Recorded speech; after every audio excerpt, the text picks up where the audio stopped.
Good afternoon, everyone. My name is Kimberly Wahama-Deshane, and I'm the Operations and Events Manager at Northern Ontario Angels. And today I will be your moderator. Northern Ontario Angels is one of the top angel organizations in North America. We've been instrumental in closing over 465 deals since our inception, totaling more than $663 million and the creation of over 5,000 jobs. Just a few Zoom items before we get started. I'd ask that you please mute your audio and video channels as you come in. If you have questions, please put them in the chat, or you can ask them at the end of the presentation. We will be recording this event to share on our social media channels and our website. We begin this event, Patent by Design, co-hosted by Bereskin and Parr, LLP, Squint Innovation and Branding Inc. in Northern Ontario Angels, by acknowledging that we are meeting virtually on Aboriginal land that has been inhabited by Indigenous peoples from the beginning. We acknowledge that all of the treaties and traditional territories on which all of you in attendance today gather today. Our thoughts and prayers are also with the people of Ukraine. I would now like to introduce Ian Lane, our NOA Executive Director, who will introduce today's talkers. Over to you, Ian. Great, thanks, Kim, and thanks everyone for logging on. I realize this is afternoon before a long weekend, and we're all doing a lot of Zoom meetings and team meetings, so thanks for finding time in your schedule to join us. So yeah, as Kim mentioned, I'm the new Executive Director of the Northern Ontario Angels, and we've been around since 2005 and are very fortunate to be funded by FedNor through the Government of Canada and through the Government of Ontario through the Northern Ontario Heritage Fund Corporation, and along with partners like Bereskin and Parr and Squint Innovation and Branding. So really grateful to have the support in the region to really foster economic development and prosperity across Northern Ontario. Brent, next slide, please.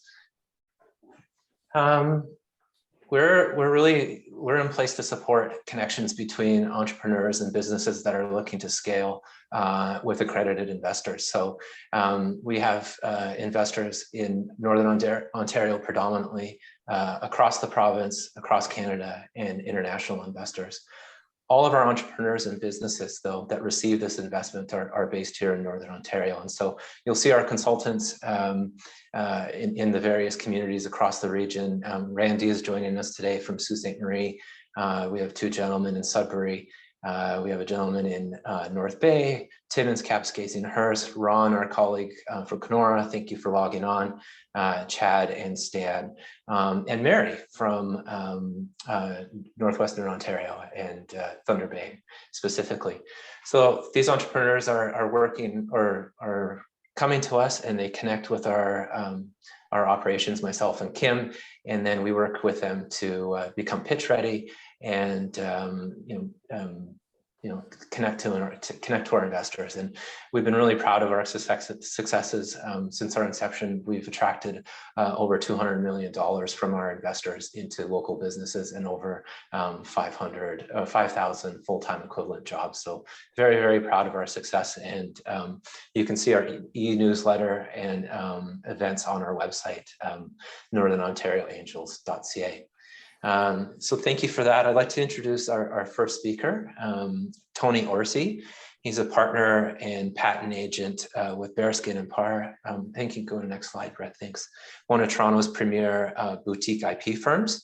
Tony has a background in electrical and biomedical engineering, has worked on patent matters in the electrical, medical devices, software, AI, mechanical, and clean tech fields.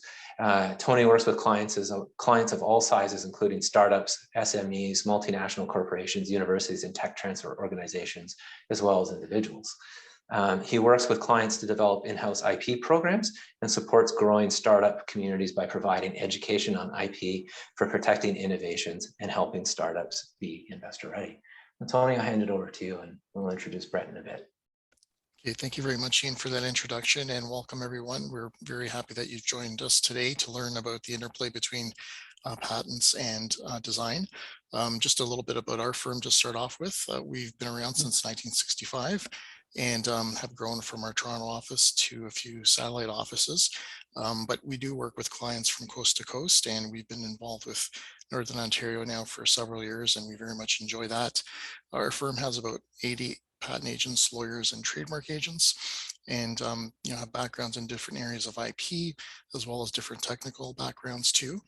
We consider ourselves to be a startup-friendly firm. In fact, when we first started off, some of our very first clients were startups, and they grew to be quite successful over time. And so that's how we view, our relationship with clients in terms of supporting them and, helping them to grow over time and be successful. We handle different areas of intellectual property. So those are listed there, basically patents, trade secrets, data, trademarks, copyrights, licensing, litigation, also issues with respect to regulatory and advertising. So, and if we don't handle something, then we've got a network of professionals that we can definitely liaise with to help you with your needs. Next slide, please, Brett.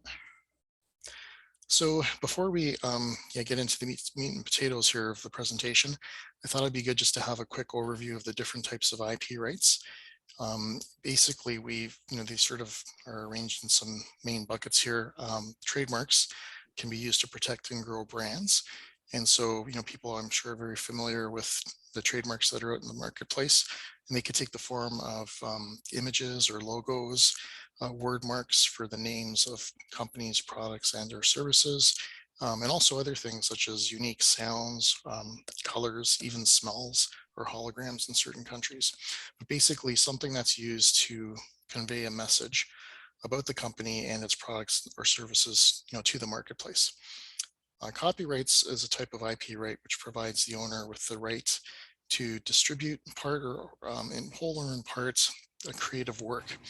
And so when you're thinking about copyright, you may think about some of the more traditional things which are covered, such as books or movies or songs. But they also cover other things that are a bit more modern, such as websites, relatively modern, I guess they've been around for a while, as well as graphical user interfaces and icons, and even some aspects of software programs too.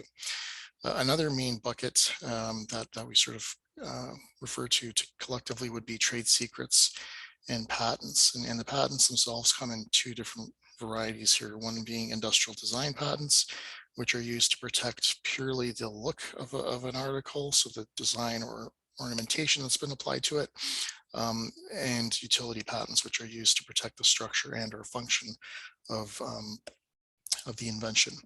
With respect to trade secret protection, basically everything starts off as a trade secret, especially things which contribute to the competitive advantage of a company. You definitely want to make sure to maintain those as a secret, and even patents as well. Like when you're thinking about patenting something, it's important to keep it secret until you file your first application. And finally, another important thing to consider with respect to IP is basically contracts and agreements and how you can use them to both grow the value for the company as well as to reduce risk. And so, we'd be looking at things like, IP ownership clauses and confidentiality, transfer of ownership rights with respect to assignments, for instance, and then licenses. If you need to license in technology to commercialize your products and or services, or if you have IP rights on those things that you would license out to others. All right, next slide, please, Brett.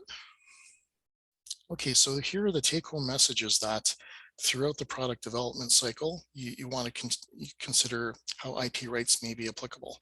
And you can see that, many of them are considered right from the beginning and also throughout the process. It's important because things may change over time, and so your IP strategy may change. But also, it depends on how you're commercializing your products and or services, and when they may be ready for certain types of IP rights to be captured for them. And another important thing to think about here is that these different IP rights can be used together in combination so that you're protecting different aspects of a product or service. Next slide, please. All right, so the talk is going to be focused more on patents. So we're going to talk about some of the basics here that are important for people to know. So as I mentioned before, it's important to keep your inventions and or designs as a trade secret until you file your first application at least. Many countries have that requirement. Also, if you're pursuing this type of protection, it's important to get an application together, and depending on what type of patent you're pursuing, it will take slightly different forms. And basically, you file that with the patent office in the countries where you want protection. So this is on a country-by-country basis for the most part, although some countries are covered, by regional patents, such as Europe. Another thing to keep in mind is the time limit for protection, or the term of protection. So for utility patents, it's mainly 20 years from the filing date, but there could be some exceptions in certain countries depending on their rules. And then for designs, it's going to be shortly less than that, about 14 or 15 years. And finally, a very important thing to remember is that the patent process is very deadline oriented. So if you start to engage the patent process, it's very important to make sure that you don't miss any deadlines, and you take the appropriate actions at certain points in time to maintain your application in good standing, and to move it to allowance. Also, it's very important to try to time this carefully with your commercialization timeline and other business activities such as marketing. Next slide, please. All right, so here we're going to go through a couple of examples of industrial design patents. So in Canada, they're called industrial design patents. In the States, they're called design patents. And these are two actual registrations. So on the left side, you see a design that's been applied to more of a traditional type product, which is physical in nature, part of a needle. And then on the right side, you see a design that's been registered for a graphical user interface. So basically a GUI that's used to look at medical images here in this case. Some things to think about here are that if you want to have broader protection, so have filings which could provide more value for the company, you'd want to consider using dashed lines for parts of the design which are optional and not strictly necessary. That could be a way to have broader protection, and make it harder, for others to design around you. And then you can also try to come up with alternatives to your designs as well. So even if it might not be your go-to-market version, you want to cover off some other designs which might prevent competitors from coming up with something which is close to but not exactly the same as what you've got registered. Next slide, please. So one thing I forgot to mention for design patents, in terms of the criteria, you're basically looking at novelty. So is the the visual appearance of the design new compared to what's been done before? And we use the term prior art to refer to what's been done before. And basically that's anything that's in the public domain. So it could be an image or a video, a document, a web page, a patent, for instance, a patent application, anything that's publicly available, which is relevant to what you're trying to protect. So with designs, you're looking more at, it's more of a look test. Whereas for utility patents, there's more criteria that you need to consider. So the first step here would be to look at what's unique about your invention and identify those elements. So it could be maybe that one or two elements are totally brand new. No one's ever come up with these elements, but more likely it'll be known elements, but they're arranged or used together in a new way. So the novelty test basically looks to see whether there's any one document in the public domain that describes all of the elements that you're trying to protect. If that's not the case, then you've met that criteria. For non-obviousness, so you've met the novelty criteria, but there has to be some level of ingenuity that's involved in what you've created. And that's a bit more subjective to determine, and based on people of skill in the art, what would be obvious to them. Another criteria is the nature of the invention. So patent offices will grant protection for certain types of things. If it's something that's abstract, disembodied, or just purely a theory, you wouldn't be able to protect those things. And finally, the invention has to be useful, has to work and provide a useful function. And also when you're putting together the application, it should be basically sufficiently detailed so that somebody skilled in the art can read and understand how the invention works. Next slide, please, Brett. All right, so just to take a little bit of a deeper dive into these utility patents, on the left, you see the main sections, which comprise a patent application. And on the right, we've provided some more details on some of the more important sections.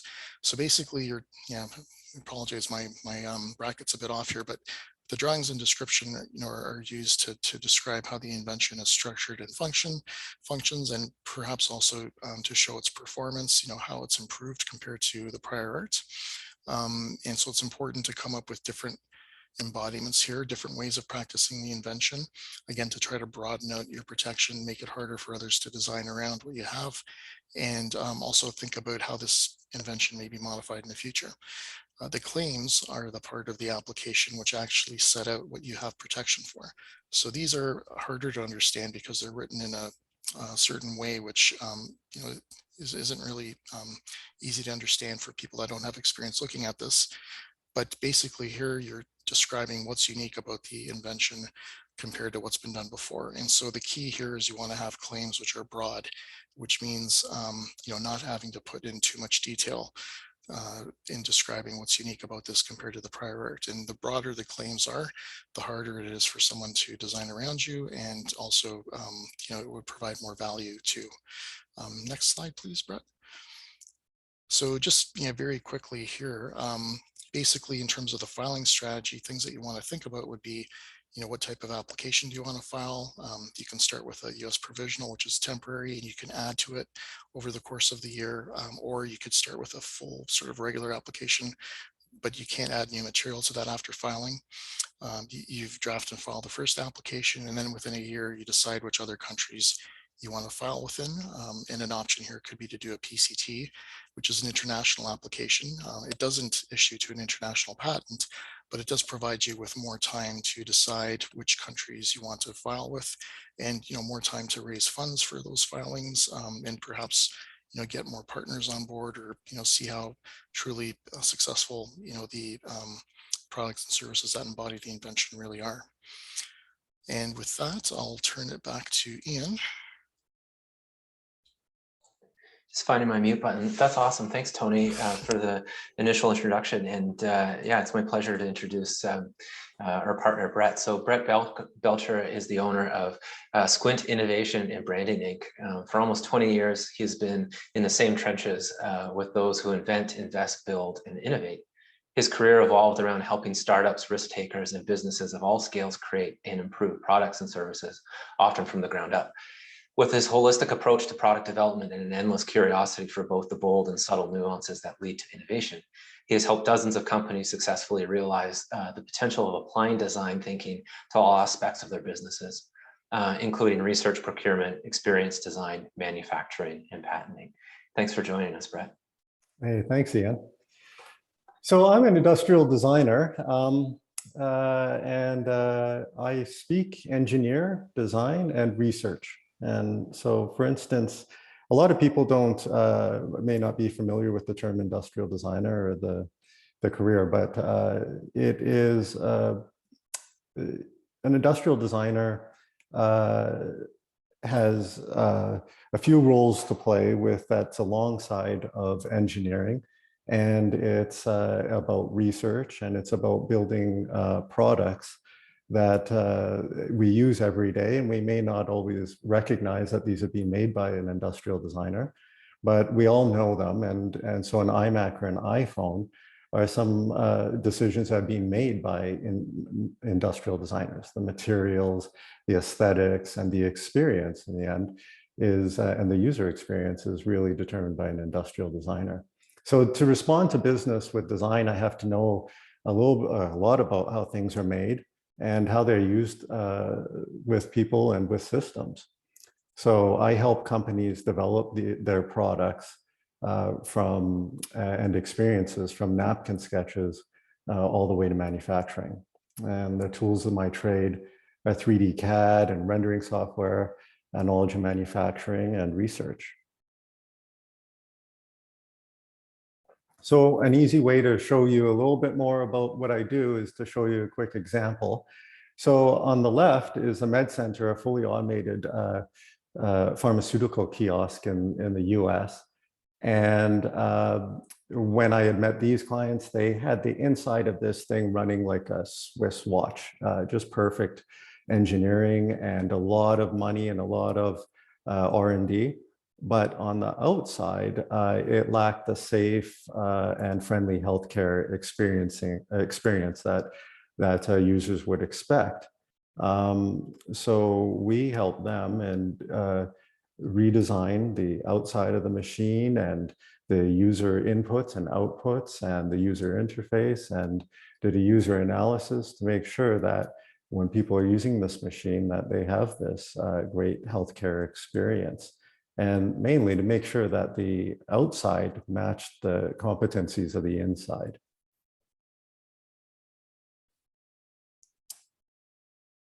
So today, how I want to speak about these experiences I've learned from a product design standpoint is not to produce a how to design a product guide, but I want to highlight how some of the successful companies that I've worked with have something in common, a big concept of leading with experience.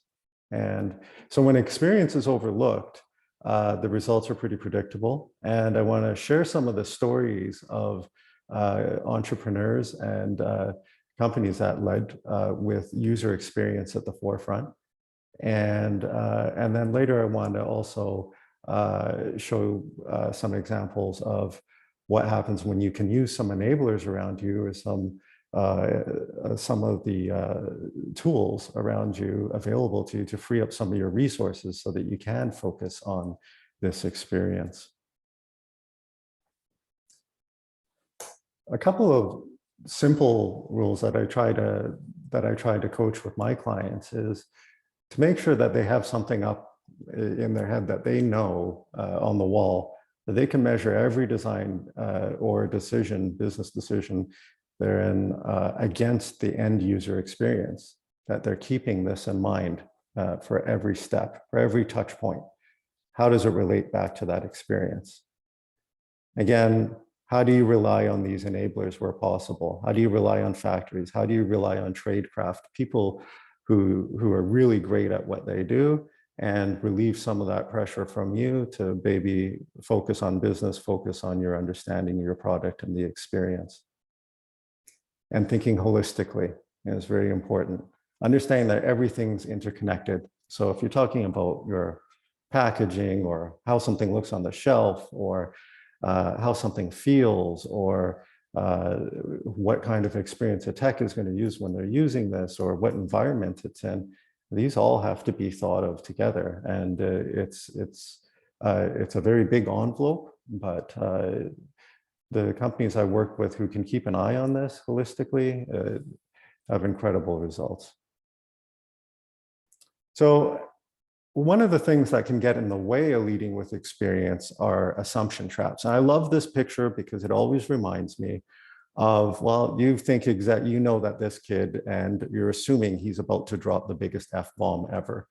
And I've had this picture for many years, and it always cracks me up. And this gets in the way of assumptions. This gets in the way of experience, as these assumptions can be made early on outside of the design process, outside of the research process. And so it's a common challenge for designers and my colleagues when we're meeting clients and asking to respond with design to assumptions that were made outside of this process. In the instance with this kid, you think you know what's going to happen, but you realize that was an F-bomb. He was just getting ready to pucker up to stick his tongue out. And one of the I guess the mechanisms that we see clients bring forward are product requirement documents. These are usually come in the form of a binder, and they're often necessary, especially for regulatory bodies. And this is really starting to constrain a whole lot of requirements for your product. Like the product needs to have wireless, it needs to be this weight, it needs to be transportable. The issue that we kind of see is that unless these product requirement documents or PRDs are done, they have to be done within a process and within looking at the overall user experience or these assumptions, which making assumptions about things like price point, about materials, technology, features. they're all inherently the user experience. So sometimes maybe clients want to truncate the whole R&D process by having these constraints, and constraints can be great, they can be beautiful. It's just that it's really reliant on the quality of research that happens and that takes place.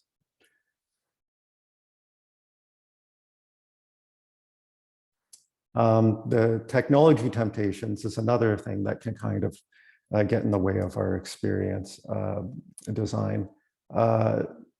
So applying more technology or applying technology before we understand the core experience. An example of that would be, we're working with a remote control manufacturer and they wanted this Apple-like experience and usability, but also had about 3 bells and whistles they wanted to add on and a keyboard that slid out. But still were desiring this very simple, almost like Apple TV remote experience that was almost completely impossible because they were leading with the technology and not the experience. So it can lead to a product that's pretty unbalanced and short on experience. And thirdly, pigeonhole patents and patents that are also created before any of the experience has been investigated can also put the whole team on a very stubborn path that leads to an inability to pivot. And so we've gone through a few projects like this. It's very challenging. Promises made to stakeholders around this patent may also lead to pivot avoidance. So it can also mean that you've stymied your ability for that product to grow quite a bit and to evolve.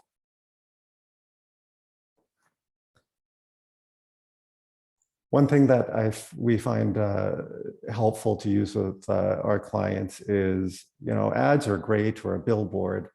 It really encompasses what you're thinking about your product or what others will think about your product really quickly. So like, what would your future product say in an ad, very simply? So working with a stroller or jogger manufacturer, this client came up with the idea that, most important is this experience of being able to fold up and collapse a product or the jogger really quickly. And with this in mind, it's very simple, but it really does determine and outline all decision-making going forward and gives kind of a priority sequence to the industrial design.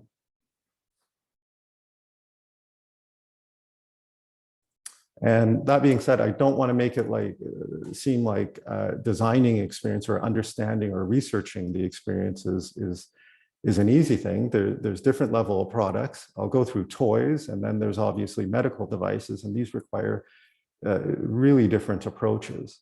But for us, we've had to partner with Akendi, who and Teda here, who is their company is brilliant at being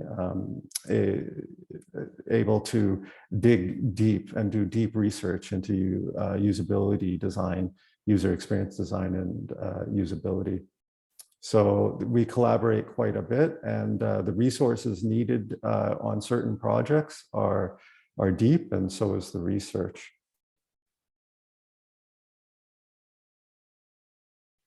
So I just wanted to show you some of these examples of leading experience with some entrepreneurs. This is Tom Appleton. Tom had an idea to make, he understood that paintball could be a little bit dangerous for kids to play, and as a parent, he realized there would need to be a safe alternative to this. And so in his experience, and I go through these like experience, idea, pivot, and patent on the top left. So Tom's experience, he identified it right off the bat. And when I met Tom, he had already been working on this launcher, this pneumatic air cannon. So even though he had these foam balls, he was still launching them at an alarming rate of fire. It was hard to control. And now his product design was falling short of his intended user experience already. So he had spent a lot of money in different types of configurations trying to shrink this down. But in the end, that's where we were engaged. So when we researched his design and what was out there, we started to think, well, what about an attachment for an existing product, an existing gun that would make these paintballs effectively safe? So, putting a muzzle on the end here, and we helped him design and engineer this and patent it so that he had a product that he could protect. And he had something that was, he avoided probably a couple of years of R&D on designing his own mechanical device.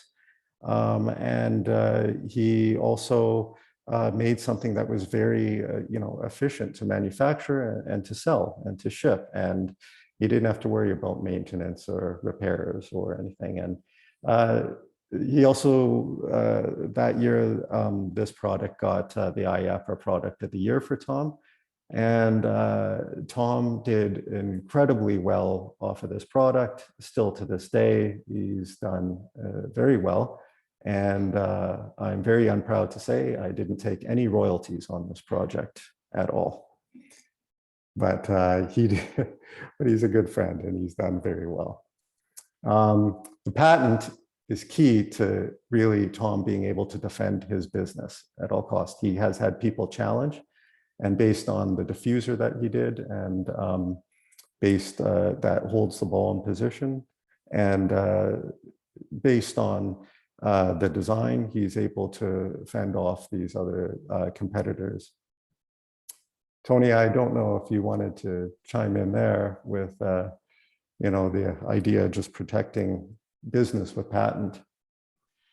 Sure, Brett. I can make a few comments.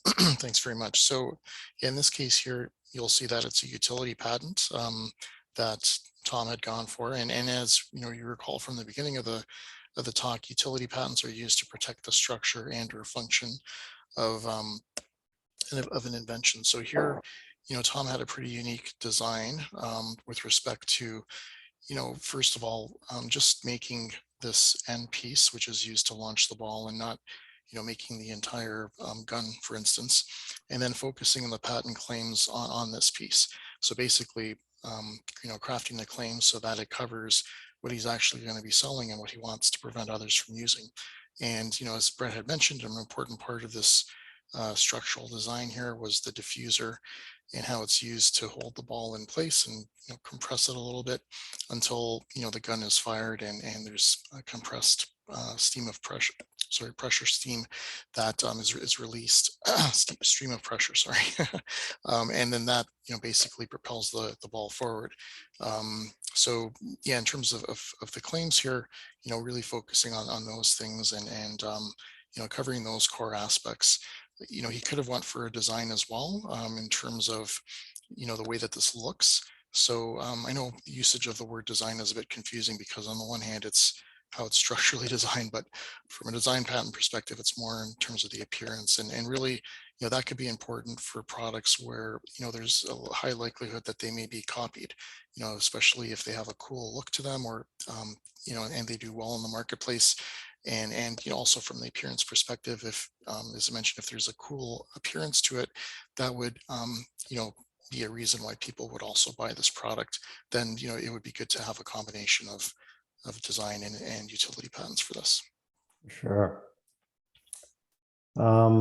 If we go into the kind of experience plus that he had with this product, is he just started making all types of things that fire foam balls. And this safe alternative to paintball just really is what motivated him to come up with product after product after product, and everyone is a giant hit. So he's it's that staying true to that experience has really worked out well for him. I also want to move on to a local Thunder Bay business. This is Jamie Crozier from Thunder Bay Hydraulics, and he also does luxury auto lifts. Autospace is the name of the company that does the lifts, and they're right here in Thunder Bay and ship all over the world. He's a great client, and the business is growing exponentially. And he'll also be featured with Kim and the NOA later next month, talking about some of the his interesting story and his successes and growth despite some, global supply chain challenges, steel going up 50%, and what he's had to deal with. So really innovative person that I get to work with. So Jamie's idea was that these lifts that he had, they were very, very specific, high net worth individuals with underground parking garages and large car collections. So he knew that, which is really trendy for new mansion builds right now. But he understood there was a disconnect between the houses and the design and the lifestyle that his clients and his products had. For instance, the overall design of the lift is satisfactory. It's industrial, but you can imagine some of the clients getting into a very expensive car and having to control this with a standard, industrial engine hoist type lift remote control. So it's just lacking a little bit of that experience.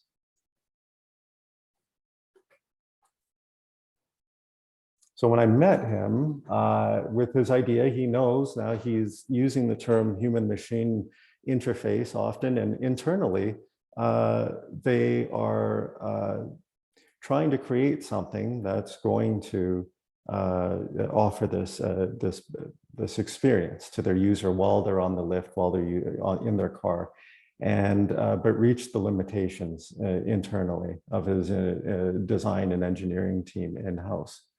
And so our response was coming up with a user experience interface. So how do we connect with this user on materials, on customization, something that matches a lifestyle a little bit better. So with this product, we were able to also address some of the concerns that you're moving a giant lift that's lifting one or two cars, but you don't know where if you have kids, if they're on top of this lift when you're in the basement or subterranean, if they're on top, or if you have pets. And even though there's safety redundancies in place, also the perception of being safe and safety for your family is important as well. So we equipped it with wireless cameras and a touch screen, and made some of the other features, like having like a wireless fob to be able to interact with for security. And also we were able to integrate a full-blown Windows computer into the system so that they could gain metrics from the lift itself and understand, be able to update remotely. So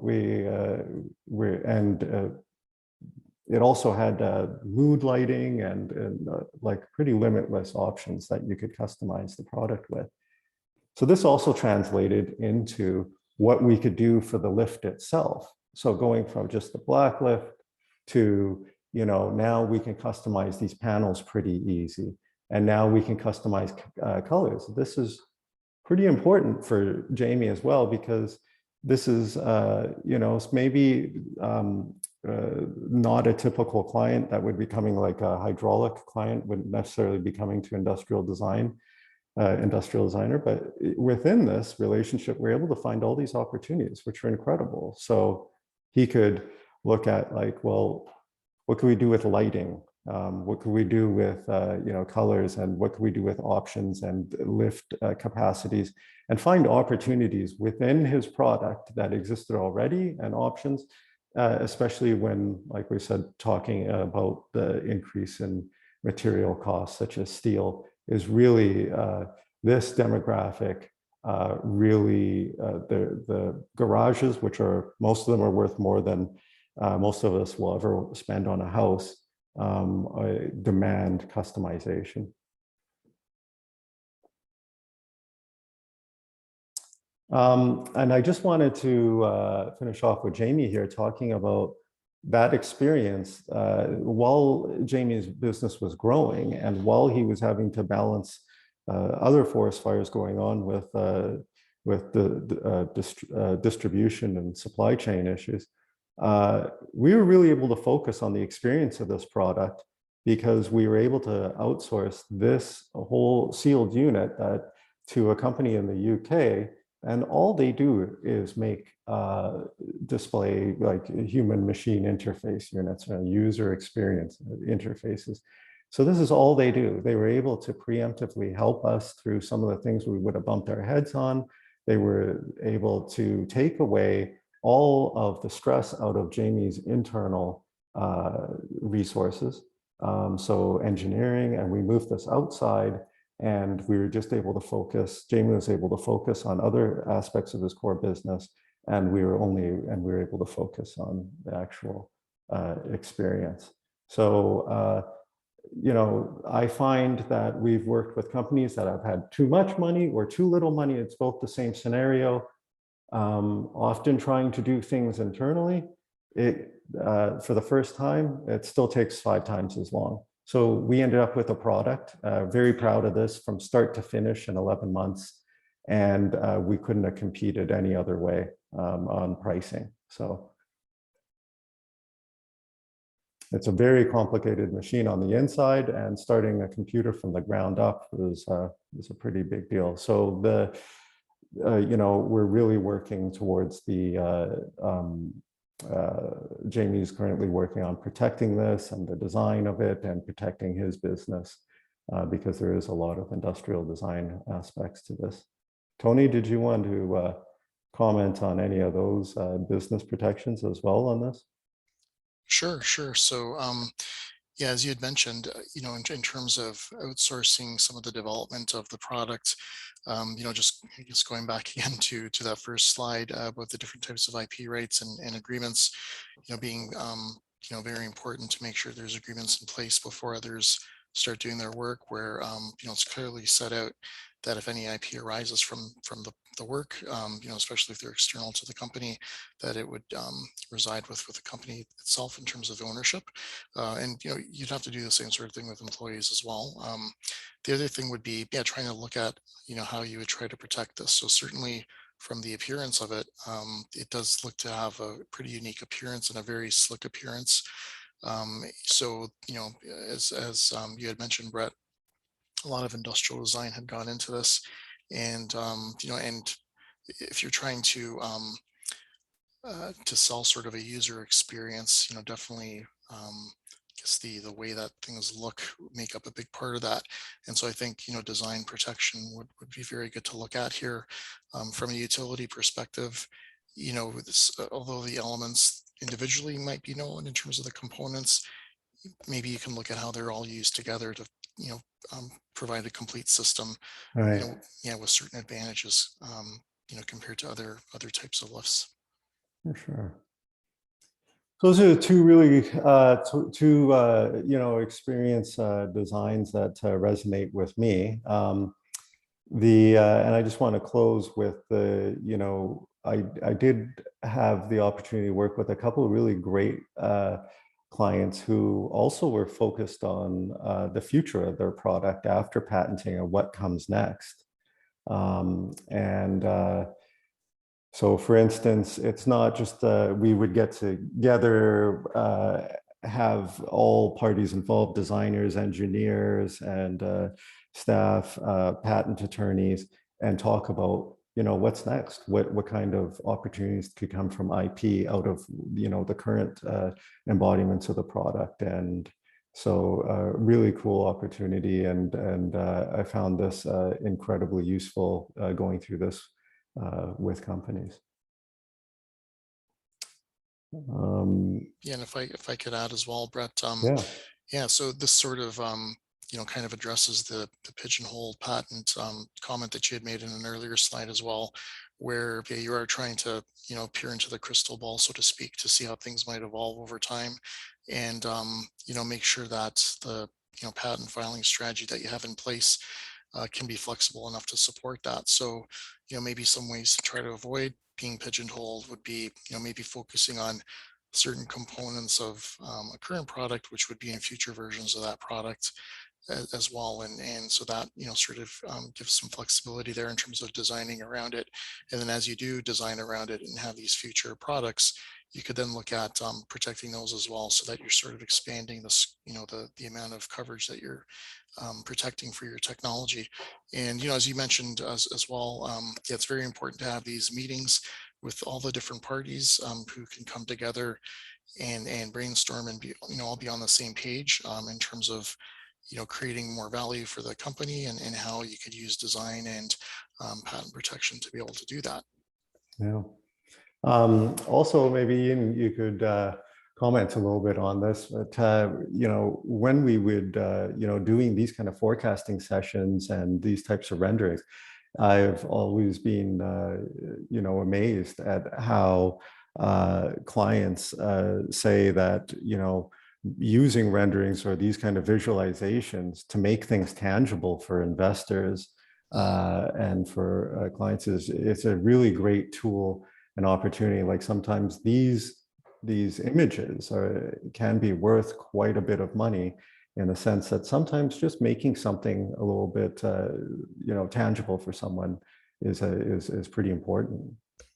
Yeah, absolutely. And and as you and I have discussed, while design is a fluid process, and things can change, it's always important to keep the user experience in mind, and maybe even perhaps start with the end in mind. So if you've created some visions for some potential products, then maybe working back from that to make them into a reality, and figuring out how the various design aspects and IP aspects might be put together there to protect what you're creating. All right. So I guess we got some extra time left over. Do you want to just open this up for any questions? Brett, sorry, can I just jump in? And I apologize, my internet cut out, so I'm joining from the phone. But I think you touched on something that's really interesting about the visuals, and I think an image speaks, a picture speaks a thousand words too, right? And so, from an investor standpoint, if you've had a professional like yourself do some renderings or drawings, it adds a great deal of confidence. And if that's also supported by good patent protection and a strategy by folks like Tony, I think that's a really good thing to bring to our investors and to investors in general. And they like to see the pathway of protection and where it can go. And I just wanted to add that point before we open up for questions. Yeah, for sure. Absolutely.